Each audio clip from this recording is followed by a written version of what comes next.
tenemos es una fe que Dios nos dio, es un regalo de Dios. Hay cada uno de nosotros, dice la Biblia en Romanos, que tenemos una medida de fe, pero también esta fe la tenemos que ir acrecentando, y a veces esta fe en el camino se va contaminando y deja de ser fe.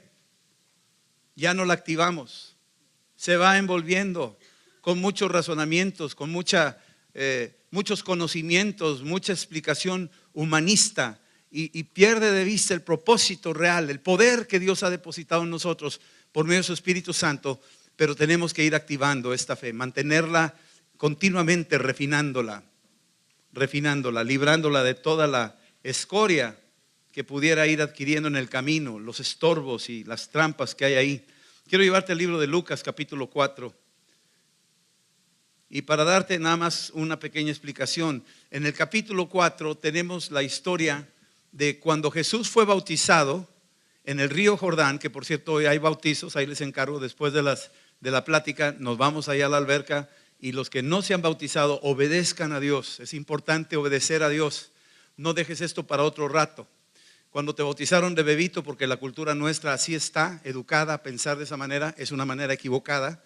Los bebitos no son bautizados en la Biblia. Jesús se bautizó a los 30 años de edad y lo hizo en obediencia al Padre. Nosotros en conciencia nos bautizamos, es por conciencia también. Entonces tenemos que tomar esa decisión de bautizarnos. El bautismo no te lava de pecados, es la fe en la sangre de Cristo que te lava de pecados. Pero el bautismo es una acción que debemos de realizar en la vida del cristiano, porque lo dejó instruido Cristo de que nos bautizáramos. Y solo por obediencia lo tenemos que hacer, solo por obedecerlo lo hacemos. Y cuando obedecemos vemos la gracia y el favor de Dios. Ahora, Jesús se acaba de bautizar, está él en una situación donde el Espíritu Santo se manifiesta de forma corporal, una paloma. Se oye una voz del cielo que dice: este es mi Hijo amado, en él tengo mi complacencia. Y entonces es llevado por el Espíritu Santo al desierto. Mateo 4 me dice que fue llevado al desierto. Aquí en Lucas 4 me dice que fue llevado al desierto por el Espíritu Santo. No llegó ahí por accidente, no llegó ahí porque el diablo lo llevó. Fue llevado por el Espíritu Santo. Ahora, Jesús se le conoce como el autor y consumador de la fe. Y estando en el desierto 40 días, ahí fue probado. Esta palabra probado, tentación, no era que Dios quisiera que cayera su Hijo, sino era para mostrarnos a nosotros de que Él es el Hijo de Dios y que tiene todo el poder y toda la autoridad, y que Él es el autor de la fe y es consumador de la fe. Y el enemigo, por más que lo quiso tentar, no logró nada, porque Cristo no venía a demostrarle nada al diablo. Cristo solamente estaba haciendo lo que el Padre le había dicho que hiciera, y lo hizo en obediencia. Y salió, dice la Escritura en el versículo 13, que es aquí donde vamos a entrar: y cuando el diablo hubo acabado toda tentación, se apartó de él por un tiempo. Es decir, terminaron los 40 días, Jesús salió victorioso de esa prueba en el desierto, y después de ese tiempo el enemigo se retiró hasta después otra vez volverse a presentar. Se le presentó en varios momentos. A lo largo de los evangelios hay eventos donde el diablo viene y trata de frenar a Cristo, trata de poner alguna trampa. Pedro le impide o le dice que no quiere que se muera en la cruz, no quiere que vaya a ser crucificado, que no va a permitírselo a Jesús. Y Jesús reprende a Pedro y le dice: apártate de mí, Satanás, porque me eres tropiezo. O sea, Pedro estaba, sin darse cuenta, sirviéndole al enemigo al tratar de impedir que Cristo pasara por ese proceso de la cruz. Y luego dice en el versículo 14, después del desierto, dice aquí: y Jesús volvió en el poder del Espíritu Santo a Galilea. Se difundió su fama por toda la tierra de alrededor. Jesús salió de un gimnasio donde su fe había sido, vamos a llamarlo así, refinada. Y en el proceso donde estaba él ahí en este desierto, saliendo de ese desierto, sale en el poder del Espíritu. Hay algo que ahora se empieza a realizar, empieza a suceder: milagros, sanidades, cosas extraordinarias que antes no se habían visto. Pero después del desierto, parece que ahora Jesús está inaugurando una nueva etapa, y empieza el mundo entero a reconocerlo, y dice, se difundió su fama por toda esta región. Dice aquí, enseñaba en las sinagogas de ellos y, perdón, y era glorificado por todos.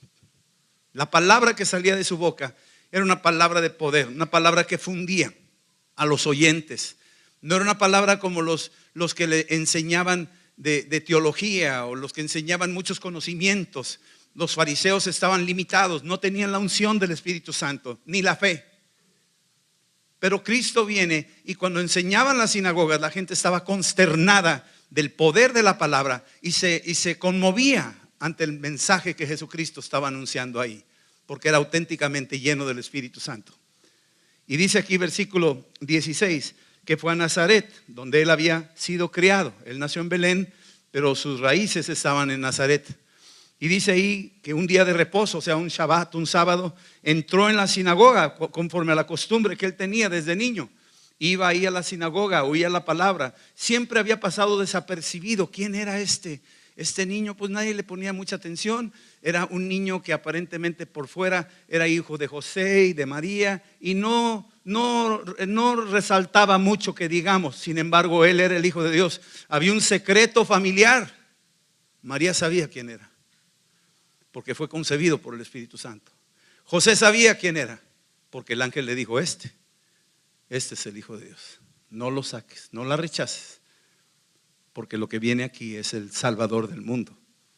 Entonces había una situación donde los de afuera no sabían quién era Jesús. Solo el núcleo familiar sabía quién era.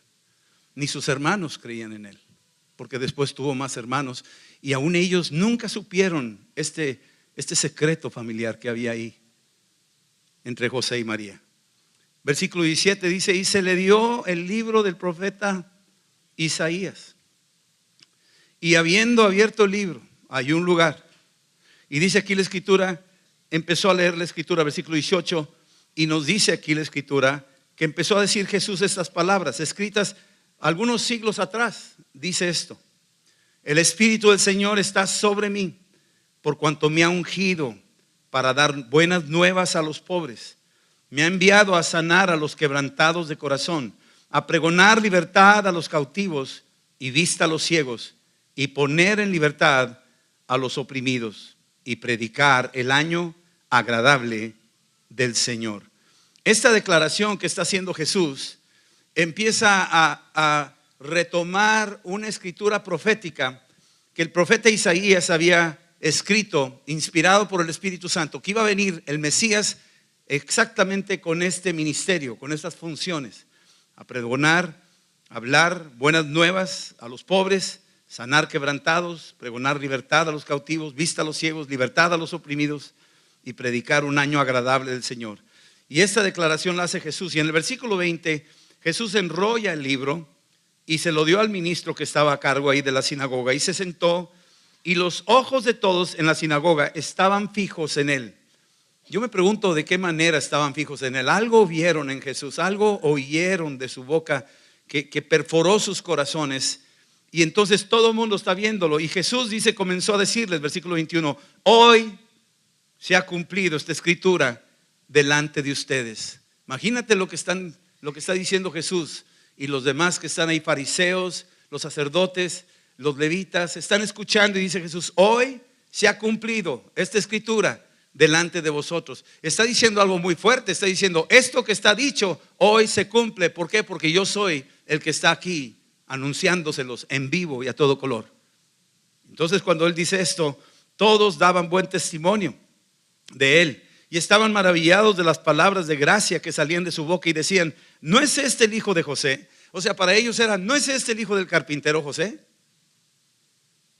Lo tenían bien ubicado, lo conocían, era un pueblo chico, y sin embargo no conocían el secreto familiar de que ahí estaba el Mesías enfrente de ellos, y no lo conocían.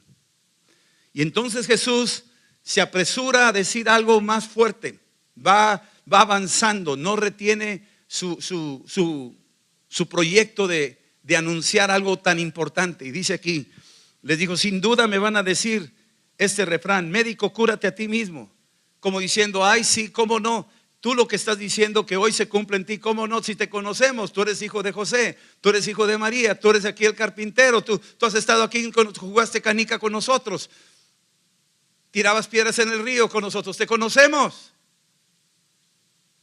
Y la verdad nunca lo conocieron, nunca supieron quién era. Lo sorprendió. Seguramente me dirán, cúrate a ti mismo, médico, de tantas cosas que hemos oído que se han hecho en Capernaum. Aquí también queremos que lo hagas aquí, porque Jesús ya había comenzado a hacer su ministerio en Capernaum, sanando enfermos y haciendo milagros. Y decía, bueno, si lo que hemos oído de ti allá, hazlo aquí. Y Jesús no se presta para hacer espectáculos. Versículo 24. De cierto les digo que ningún profeta es acepto en su propia tierra. Él venía de ahí, de Nazaret, y sabía esa escritura muy bien, que ninguno de los profetas era bien recibido en su propia tierra, en su propia casa. Como dicen por ahí, nadie es profeta en su casa. No sé si les ha pasado que en su casa, cuando predicas el evangelio, va a haber una reacción de los que te conocían. Va a haber la reacción de los que decían, oye, te conocemos, ay sí, ya de repente eres un santito, ¿cómo no? Y no te van a creer. Eso me pasó a mí. Aquí está mi madre como testigo. Cuando yo llegué se quedaron así y me dijeron, pues este está loco, se deschavetó, ya agarró monte.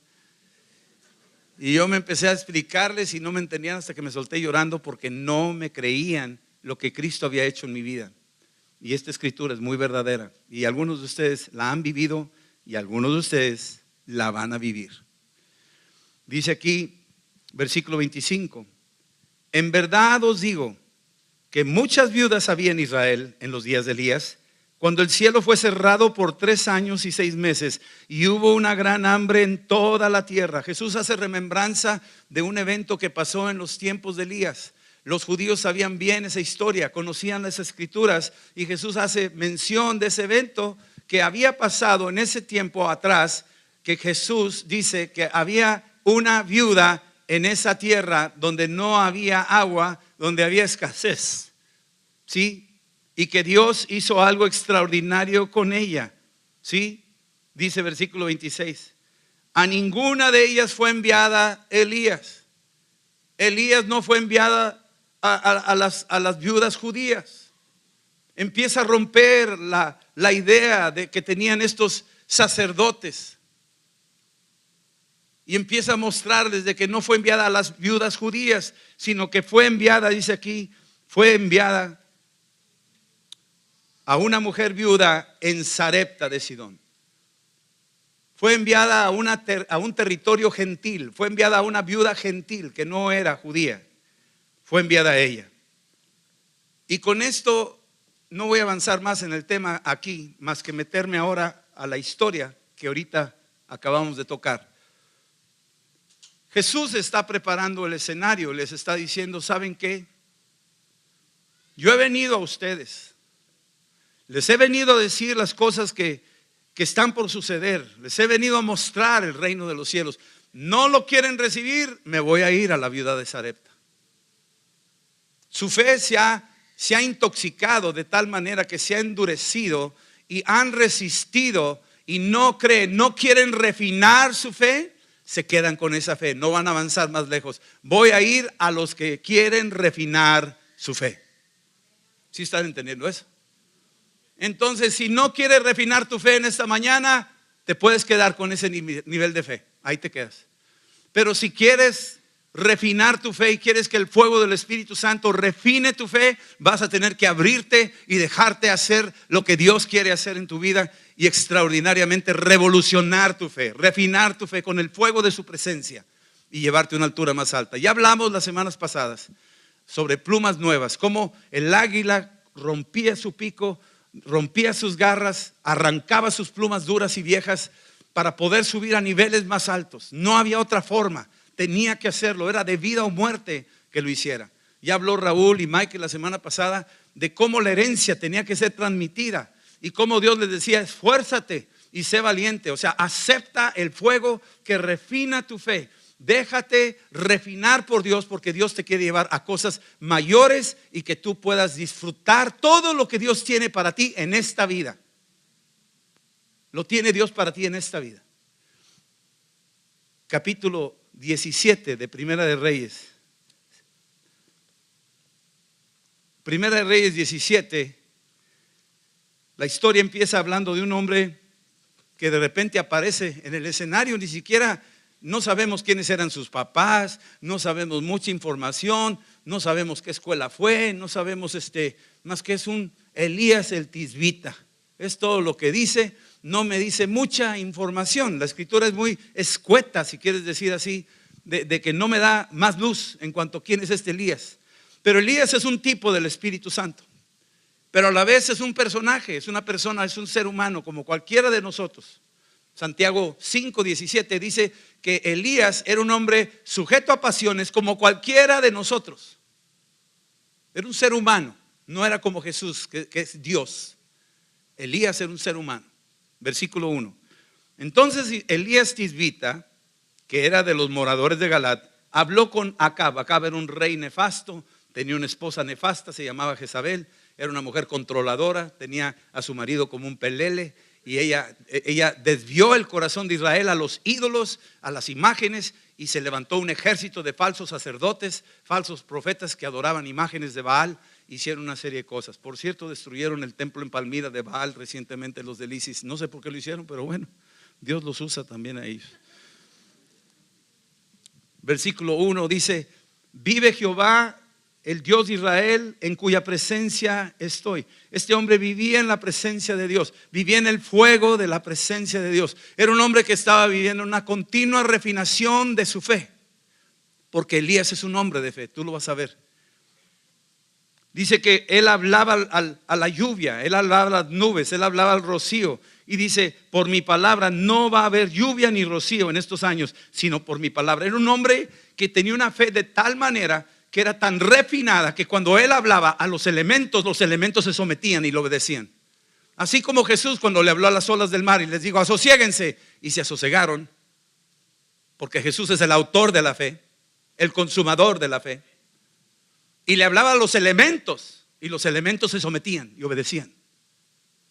Porque Dios, cuando dijo hágase el cielo y la tierra, es la autoridad suprema sobre toda la creación. Toda la creación se somete: las piedras, el oro, la plata, los diamantes, los animales, los pingüinos, todo el mundo se somete.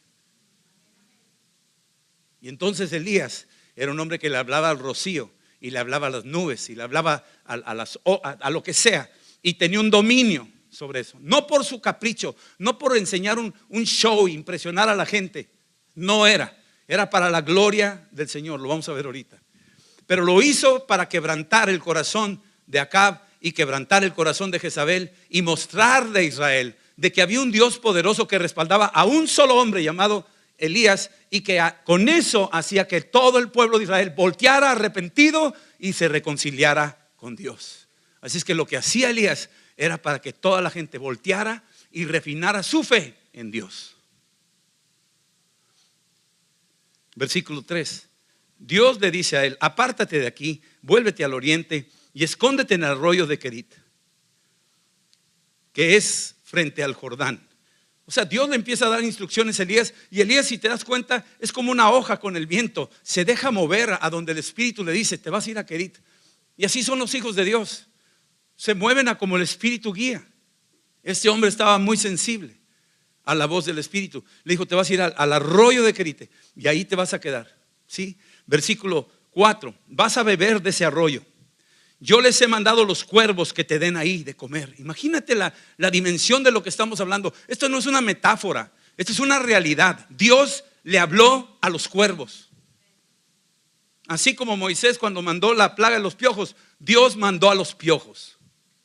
Y Dios mandó a las moscas. Y Dios mandó a las ranas. Y Dios mandó a los peces a entrar a la red de Pedro. Dios tiene esa soberanía, esa autoridad, y toda su creación se somete a ella.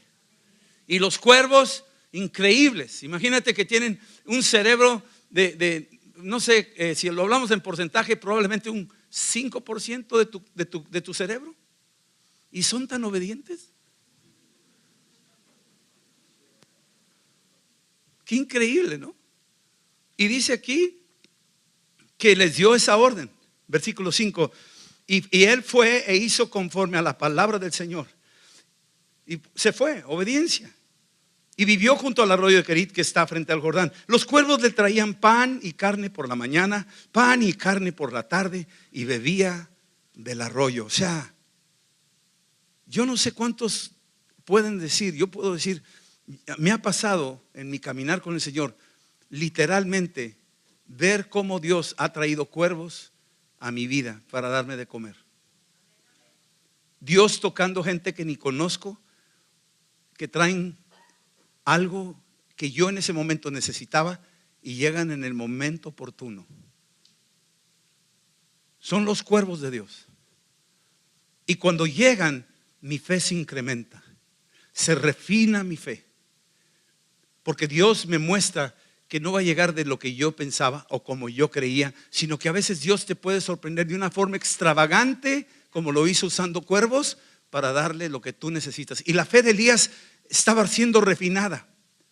Hasta ese momento no se oía que los animales le trajeran de comer al hombre, pero aquí este es un hombre que vive algo nuevo, es algo que su fe está experimentando y su fe está creciendo, y esa vivencia, esa fe está siendo cada vez más robustecida, más fortalecida, viviendo eso. Y lo oímos nosotros y lo leemos y decimos, no, pues es que era Elías. Y decimos, no, Señor, la Biblia me dice en Santiago 5:17 que él era un hombre sujeto a pasiones igual que tú y yo. Quiere decir que Dios no hace excepción de personas. Lo que pasa es que no queremos que Dios refine nuestra fe. No queremos soltar nuestra teología, nuestras tradiciones, nuestros razonamientos humanos. No queremos soltar eso. Pensamos que Dios no es capaz de hacer estas cosas. Ahora, dice aquí, versículo 7, pasado algunos días se secó el arroyo, obvio, se secó porque ya no había lluvia, porque no había llovido sobre la tierra. Ahora vamos a entrar al versículo 8 en adelante y aquí nos detenemos un ratito. Dice esto: vino luego la palabra del Señor. Y yo quiero que empecemos a ver cómo se refina la fe. La fe empieza a refinarse cuando leemos la Biblia. Cuando tú estás leyendo la escritura cuando la estás meditando, empieza a refinar esa fe que tú tienes. Es un libro extraordinario la Biblia, está llena de acontecimientos, vivencias, enseñanzas, sabiduría, milagros, maravillas, cosas que están ahí, y cuando las lees y las vuelves a leer y meditas en ella y haces lo que ella dice, vas a darte cuenta cómo refina tu fe, cómo tu fe va pasando de un nivel, de una calidad a otra, se va incrementando, se va purificando. Leer la Biblia como costumbre diaria, ahí está el tiempo con Dios como una herramienta para apoyarte a leerla en tus ratos libres, que son a veces muy cortos por tu trabajo. Métete a leer la escritura y vas a ver, aquí el profeta le dice la palabra, vino palabra del Señor. La fe se basa en la palabra, ¿sí? La fe se refina con la palabra. Le dice en versículo 9, levántate y vete a Sarepta. Sarepta quiere decir la casa del orfebre, la casa del refinamiento. Ahí refinaban, ahí tenían vasijas especiales, crisoles a temperaturas altas, donde derretían la plata, donde derretían el oro, y eso es lo que significaba Sarepta. Y le dice, quiero que vayas a la casa del orfebre, quiero que vayas al pueblo que se le conoce como el lugar del refinamiento, quiero que vayas ahí. Y va. Quiero que vivas ahí, versículo 9. La fe refinada nos da dirección. La fe refinada nos da dirección. Cuando te metes a leer la escritura te empieza a mostrar dirección en tu vida, dirección en tus decisiones, dirección en tu destino. La fe es una brújula, dice aquí la escritura, que es una lámpara a mis pies, tu palabra, lumbrera a mi camino. Te da dirección. Te da dirección. Vino pues palabra del Señor y le dijo, vete a Sarepta, y obedeció y fue. Y esa fe refinada te está dando dirección. Cuando no tienes una fe refinada, tú no te mueves para ningún lugar. Ahí te quedas. Te estancas, no avanzas. Te frustras. Pasan tus mejores días, tus mejores años, y no logras hacer lo que tenías que hacer. Y la fe está esperando. Dios dice que Él quiere que esa fe la actives. No puede estar sentada esa fe, tiene que estar en movilización y se activa cuando te metes en la palabra.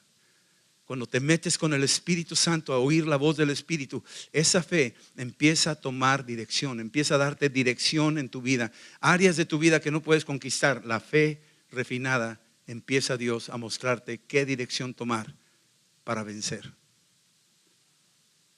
Después le dice aquí, versículo 9, vete, levántate a Sarepta y mora ahí. He aquí, yo he dado orden ahí a una mujer viuda que te sustente. Le está diciendo Elías, Elías, te vas a ir a Sarepta. Yo creo que si te preguntaras así humanamente, tú dirías, ¿a Sarepta?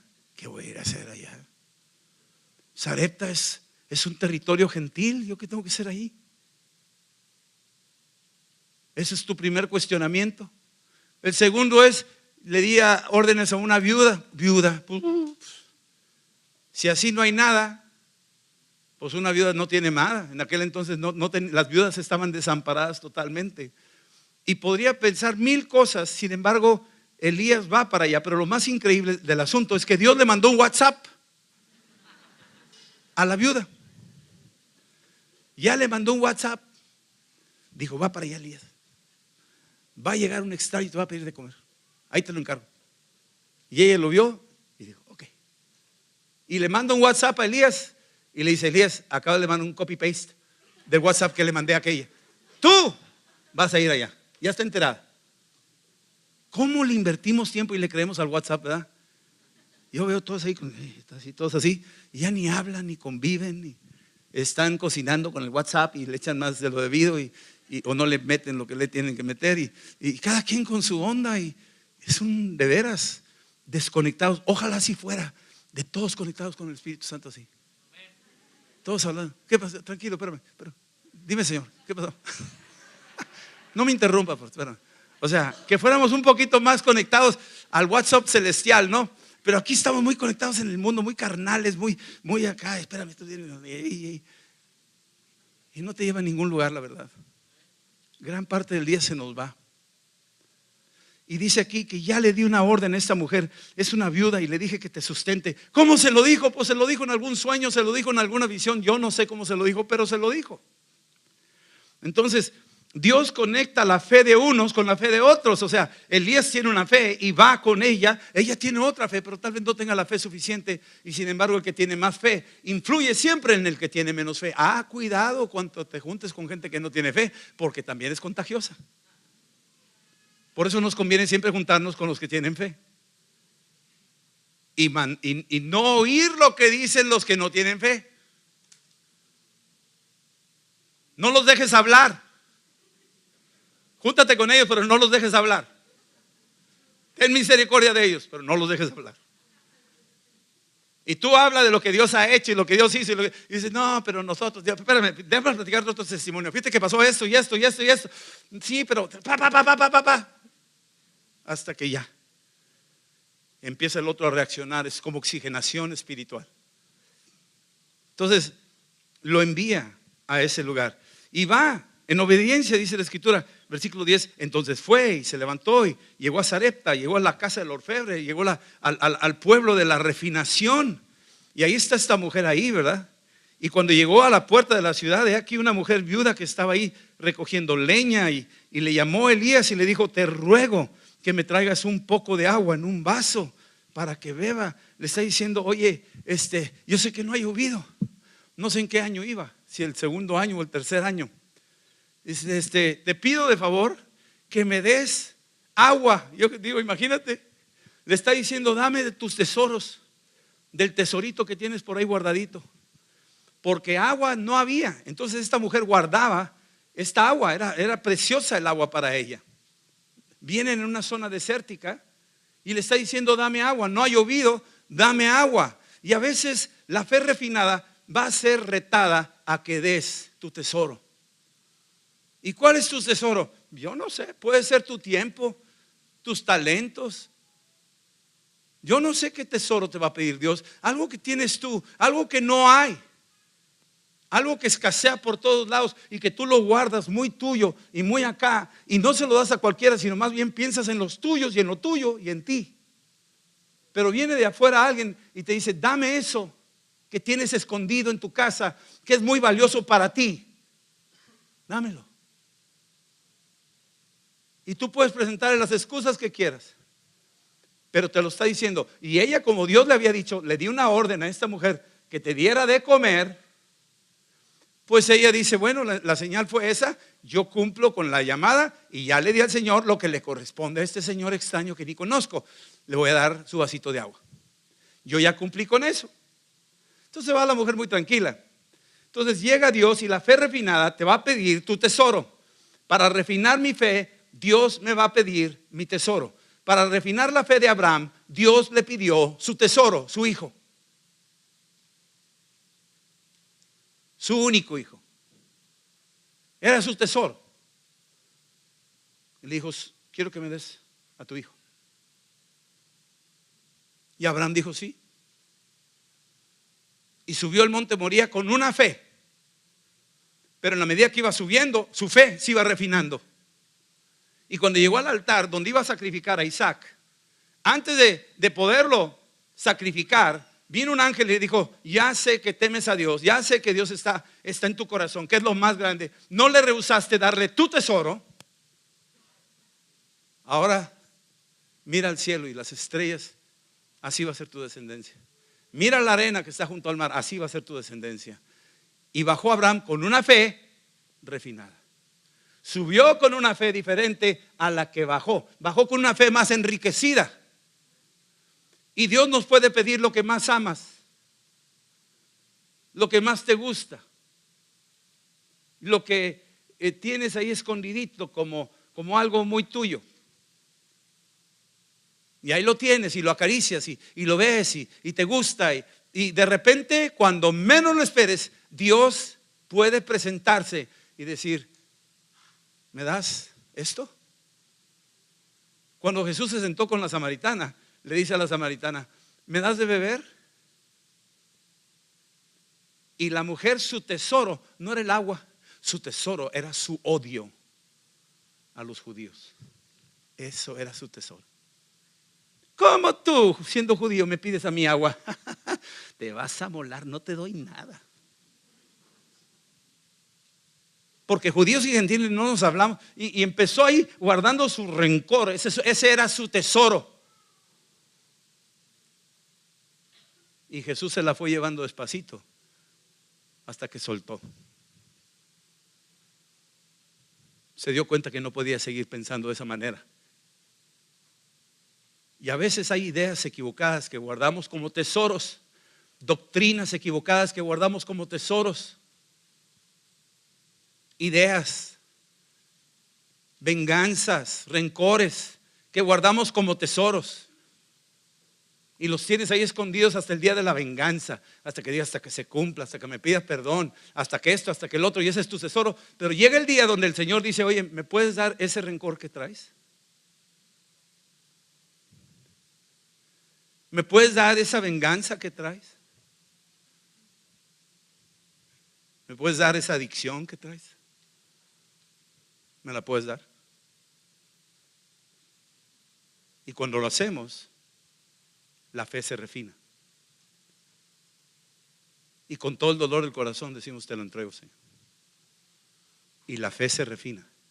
La fe aumenta. Una fe valiosísima, más valiosa que el oro, dice la Biblia. Entonces, esto puede pasarnos. Y la fe es un proceso porque la agarra aquí Elías muy a tiempo, versículo 10, y se fue ella, se fue él a Sarepta, llegó y le dice, te ruego que me des un vaso de agua para que beba, versículo 11, y yendo ella para traerle el agua, él le volvió a llamar y le dijo, oye, te ruego que me traigas un poco, que me traigas también un bocado de pan en tu mano. O sea, pues está bien que me vas a dar agua, pero ¿por qué no nos vamos más adentro? ¿Por qué no nos profundizamos en esa vida de dar? Me vas a dar agua, gracias, pero vamos a meternos un poquito más. ¿Me puedes dar eso precioso para ti también? Porque tú tienes, aparte de los que tienes como tus tesoros, además tienes un guardadito, ¿o no?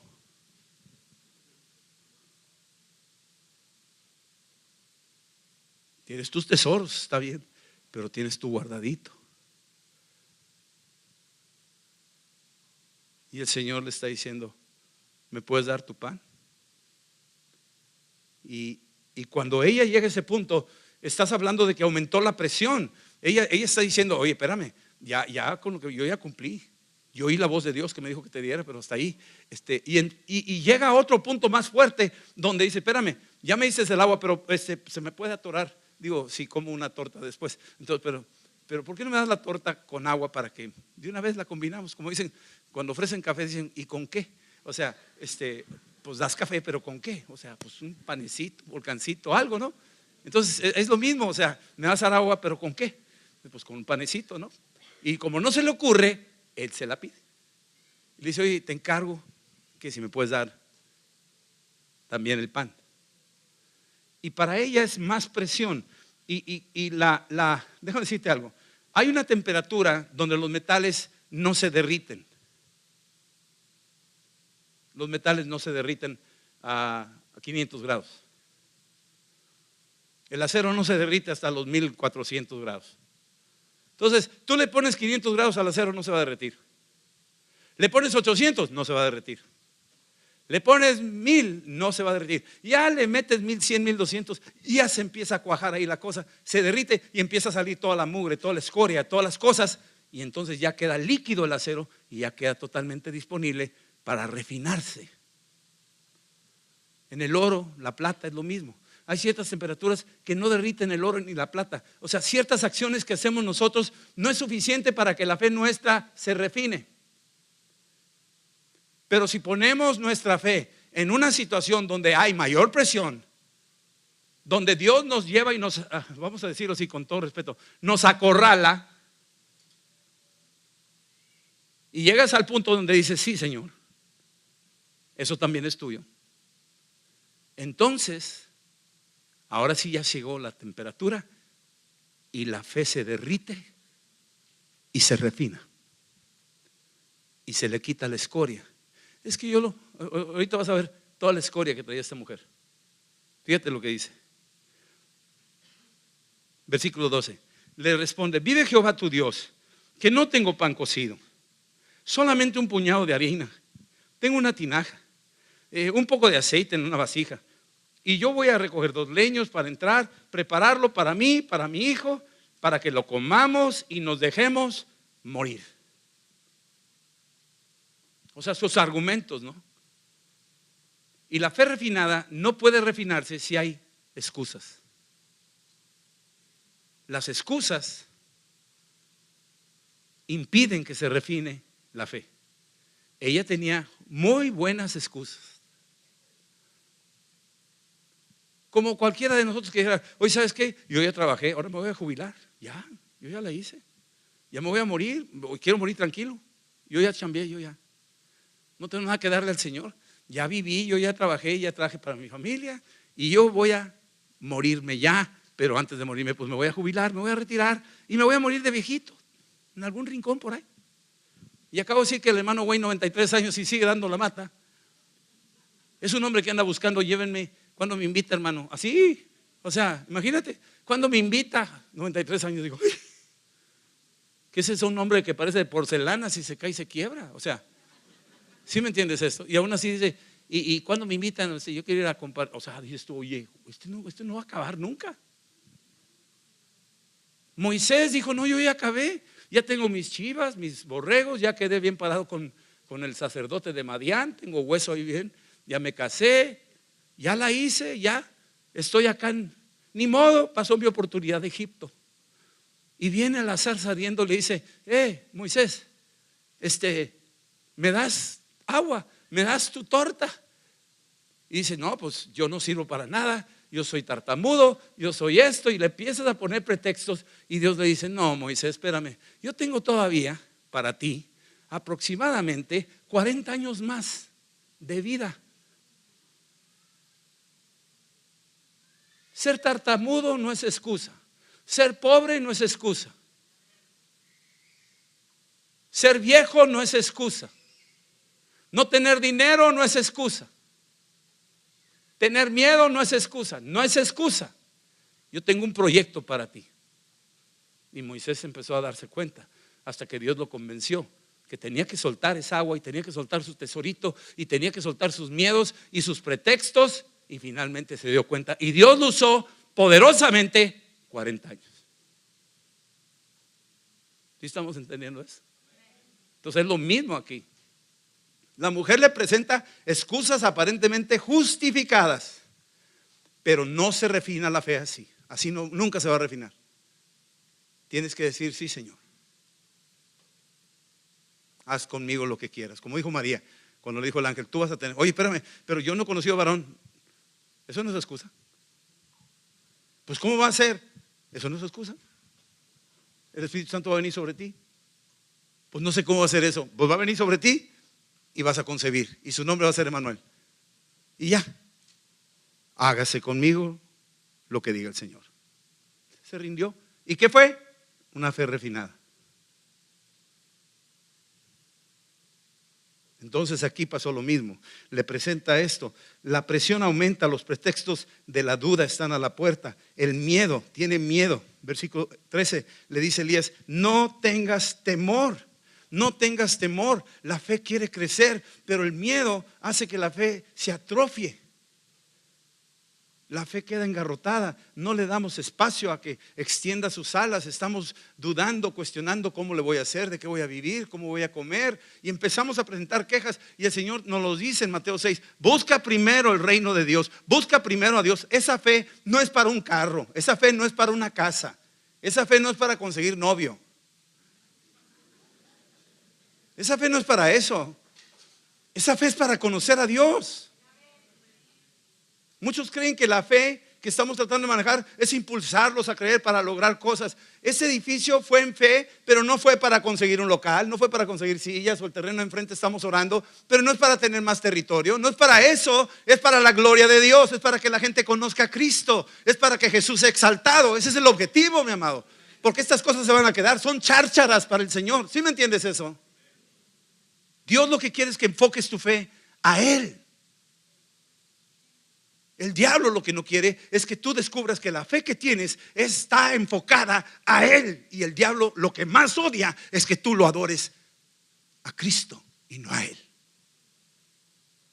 Entonces te va a distraer a todo, te va a intimidar con todo, para que no refines tu fe, para que no apuntes correctamente la puntería de tu fe a las cosas de Dios. Y Dios quiere que entiendas que esa fe es para su gloria. Es de Él, por Él y para Él. Entonces le dice Elías: no tengas miedo, ve, haz como has dicho, pero hazme a mí primero. Enfócate, mi amada. Tu fe tiene que estar enfocada en mí primero. Suena egoísta, ¿verdad? Suena arrogante, ¿verdad? Suena qué mala onda, pobrecita viuda. Mira, no tiene ni comer y le quiere dar a sus hijitos y después se van a morir. Y aquí viene este tipo y se va a llevar todo. Pues sí, hay unos ahí hombres que explotan a la gente y abusan de ellos y los manipulan, pero este no es cualquier hombre. Este es un hombre que camina con Dios y vive en su presencia. Sus motivaciones no son para él. Está obedeciendo una voz de Dios que sabe que le conviene a ella. Lo que está haciendo Elías es para el bien de ella, no es para el bien de Elías. ¿Sí están entendiendo? Y le dice: me vas a dar a mí primero. ¿Por qué? Porque Dios te dio la orden a ti, que me ibas a dar a mí de comer. La señal es esta: me vas a dar a mí primero. Y ahora sí te empieza a voltear las mesas, te empieza a provocar problemas, porque tú dices: híjole, no puede ser, la prioridad. Y Dios empieza a reordenar tus prioridades. ¿Cuál es tu prioridad? Y tu prioridad debe ser Cristo. Lo que haces es para Cristo, lo que piensas es para Cristo, lo que estás, tu empresa que estás haciendo es para Cristo, tus negocios son para Cristo, son para Él. ¿Tú qué te llevas? ¿Una alberca? ¿Un terreno? ¿Un rancho? ¿Una casa bonita? ¿Eso es lo que tú crees y ya la hice? Te digo, mi amado, que no es así. Le vas a dar a Él primero. Enfócate con Él. Lo que estoy haciendo es para ti, Señor, y no de pico para afuera. Es de corazón. Tiene que ser de corazón. Y le dice a la viuda: me vas a dar a mí primero. Cualquier socialista hubiera dicho, qué injusto, tierra y libertad, está muy mal este hombre. Vamos a hacer aquí justicia social. Porque no entienden el concepto.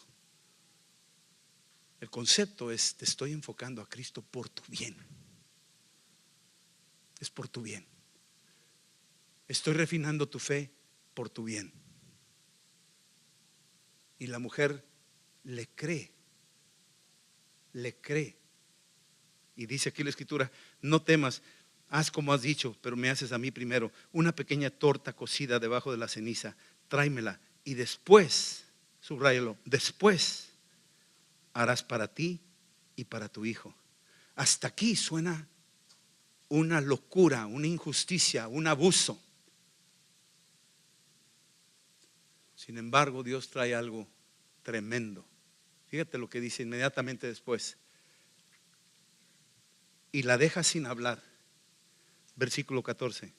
Porque el Señor Dios de Israel ha dicho. Le empieza a soltar una palabra profética. Yo sé que me vas a preguntar por qué te dije que me dieras a mí primero.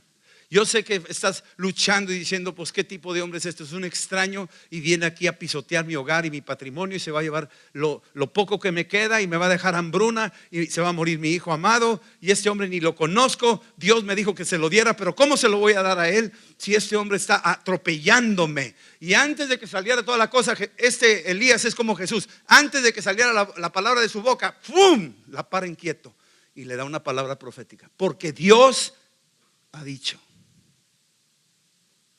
Esto es lo que Dios ha dicho. La harina de la tinaja no va a escasear. La paró quieta. Piensa lo que quieras.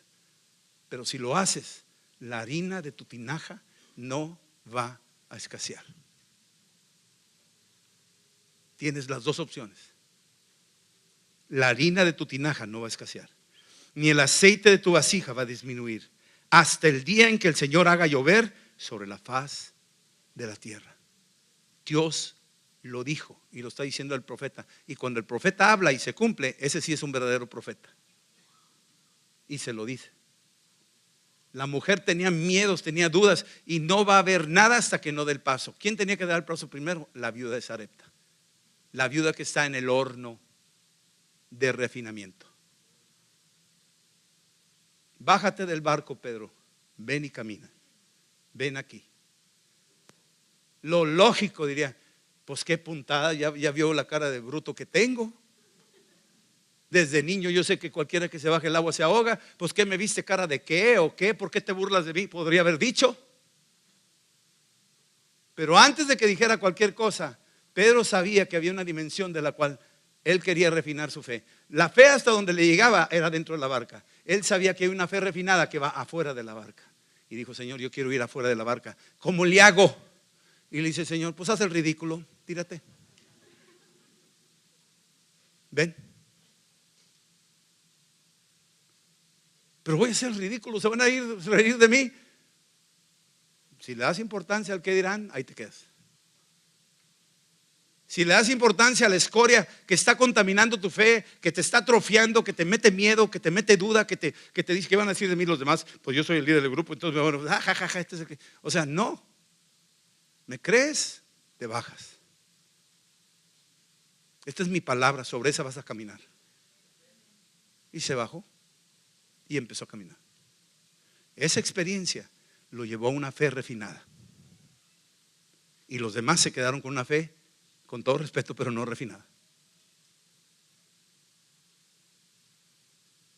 Se quedaron viendo. Y aquí le está diciendo, yo respaldo lo que te estoy diciendo con esta palabra. Dios dijo que no va a escasear tu harina y no va a menguar tu aceite hasta que llueva. Esta es mi palabra. La fe refinada se ampara en la palabra. Se basa en la palabra, se enriquece en la palabra, se refina en la palabra. ¿Sí? ¿Qué hizo la mujer? La fe refinada demanda rendición total. Rendición total.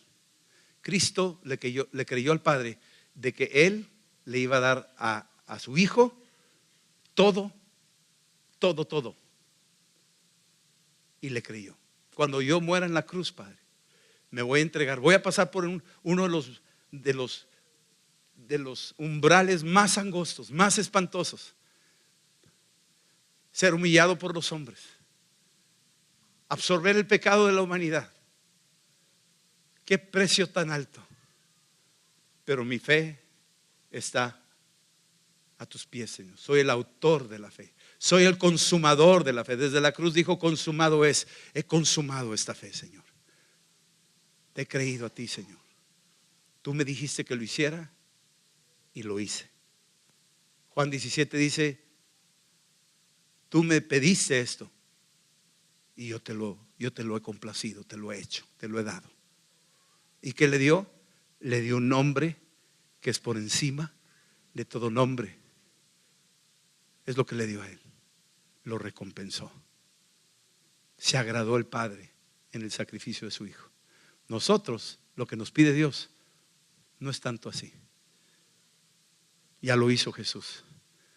Lo que está pidiendo es que le creamos, que tu fe sea refinada en el proceso del caminar de tu vida. Último versículo dice: y entonces ella fue, versículo 15, hizo como le dijo Elías, y comió él y ella y su casa, subráyalo, muchos días. Dios respalda su palabra. Dice aquí: la fe siempre va a honrar la palabra. Yo le creo a lo que la palabra dice. Y la palabra siempre va a honrar a la fe.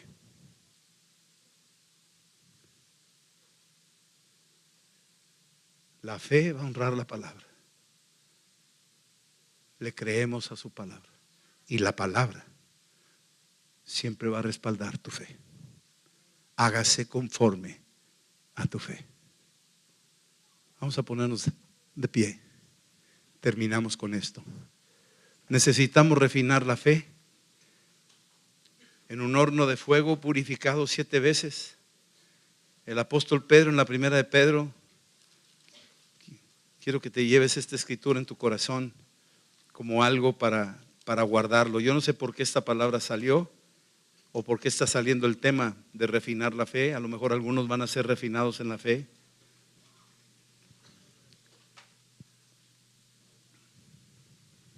Versículo 6, 1 Pedro 1:6 dice: en lo cual vosotros os alegráis, aunque ahora, por un tiempo, por un poco de tiempo, si es necesario, van a tener que ser afligidos en diversas pruebas. A lo mejor estamos pasando por diversas pruebas. Por un breve tiempo. Un breve tiempo. Tu fe va a ser probada, refinada. El enfoque no es en las cosas, el enfoque es Cristo. Enfócate en Él. La mujer estaba preocupada por su harina y por su aceite y por su hijo. Y estaba enfrente de ella Elías, que es un tipo de Cristo. Dijo: tú preocúpate por mí y yo me encargo de lo demás. Tú enfócate en mí y yo me encargo de lo demás. Es lo que dice. Y versículo 7 dice: para que sometida a prueba vuestra fe. En otra versión dice: para que la fe sea refinada en un horno que derrite esa fe. Hay una presión tal que va a licuar esa fe que tú tienes. La va a licuar. Algunos nomás la tostadita así suavecito, que no me la quites, que no me derrita, que no me quite. Pero el Señor dice: voy a derretir tu fe y la voy a refinar. Y vas a ver mi poder, vas a ver mi gracia, vas a ver mi amor, mi fidelidad. Vas a probar quién soy yo. Para que sometida a un refinamiento tu fe es mucho más preciosa que el oro, mucho más preciosa que una casa o un carro o aún la misma salud. Escúchame.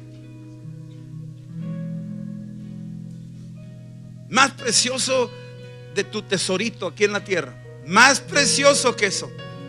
Nuestra fe es la única que puede salvarnos cuando la conectamos con Cristo. Lo único que nos puede salvar es conectar mi fe en su persona. Si no lo conecto en Él, no hay nada. No hay vida eterna. No hay habitación celestial. No hay el gozo de disfrutar la gloria de sus bienes venideros hasta que yo no conecte mi fe en su persona.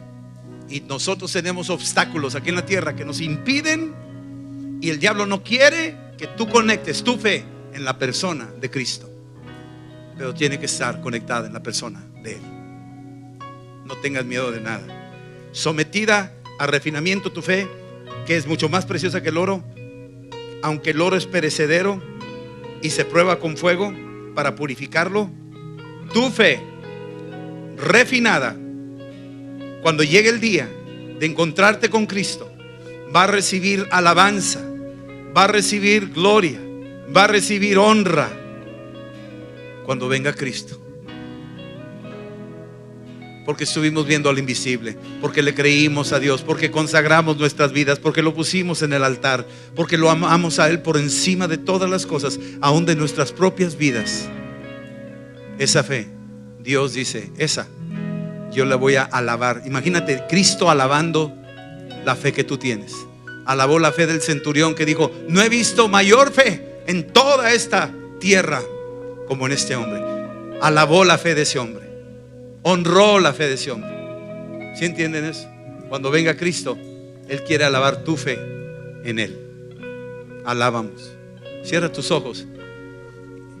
Yo no sé en qué área de tu vida necesitará ser refinada, pero nomás dile: Señor, aquí estoy a tus órdenes, y refina mi fe, Señor.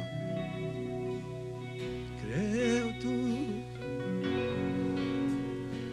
Señor, aumenta la fe de tus hijos. Aumenta la fe de nosotros, Señor. Refínala.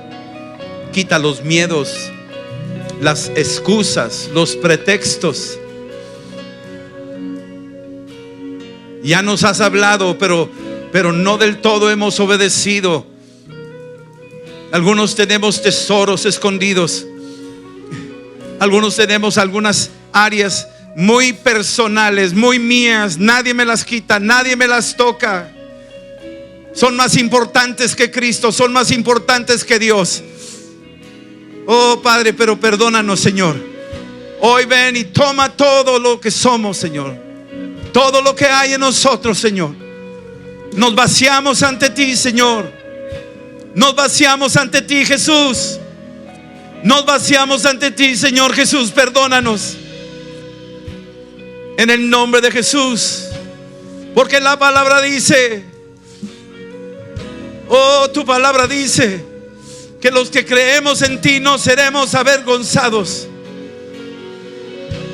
Tu palabra dice, Señor, tu palabra lo respalda, Señor, que tú das gloria, honra, oh, alabanza. Te gozas con un pueblo que te cree. Te gozas con un pueblo que obedece. Te gozas con un pueblo que se entrega del todo, y no hay nada que le impida, porque tú te diste todo. ¿Cómo no? ¿Cómo no? He de darlo yo todo también por ti, Señor. Sea la vida, sea la muerte, sea lo presente, lo pasado, lo futuro, sean principados, potestades, nada, nada, nada, nada, nada nos podrá separar de ti, Señor. Oh, gloria a ti. Refina la fe de tu pueblo. Pon fuego en nosotros. Que se vaya la escoria, que se vaya la duda, que se vaya la incredulidad, Señor. Creo en tu palabra, creo en tu promesa, creo en tu venida, Señor. Oh, yo creo en tu palabra, creo que tú me levantarás, tú me levantarás. Yo creo en tu promesa, creo que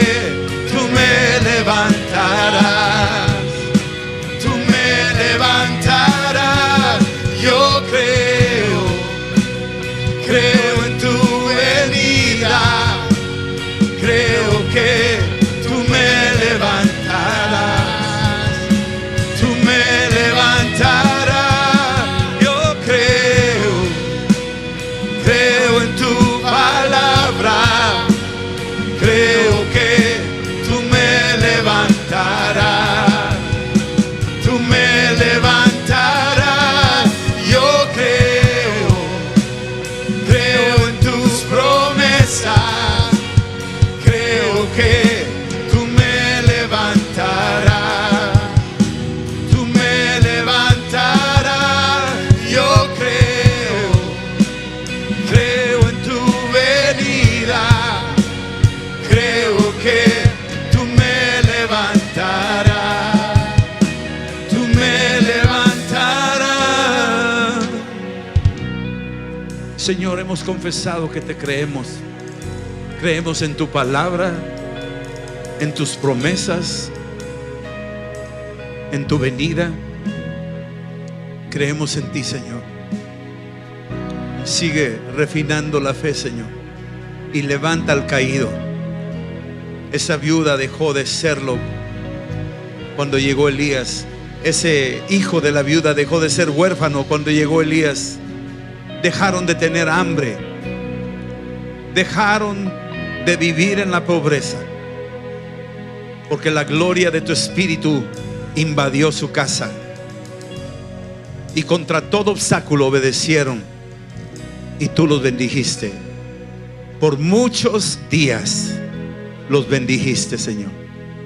Oro que tú también por muchos días bendigas a tus hijos, Padre. En el nombre de Jesús, la gracia de nuestro Señor Jesucristo, el amor del Padre y la comunión del Espíritu Santo sea con cada uno de los que están hoy aquí. Gracias, Señor Jesús. Amén. Amén. Los esperamos. Gloria a Dios. A Cristo sea la gloria. Los esperamos, varones, este próximo viernes a las 7, a las 6 de la tarde, aquí inscribiéndonos. A las 7 empieza. Va a haber 2 plenarias. Hombres, para todas las familias, incluyendo mujeres. El sábado en la noche estará abierto para todos. Solamente el sábado en la noche va a estar abierto para todos a las 7 de la noche. ¿De acuerdo? Los esperamos allá en los bautizos. Que el Señor les bendiga.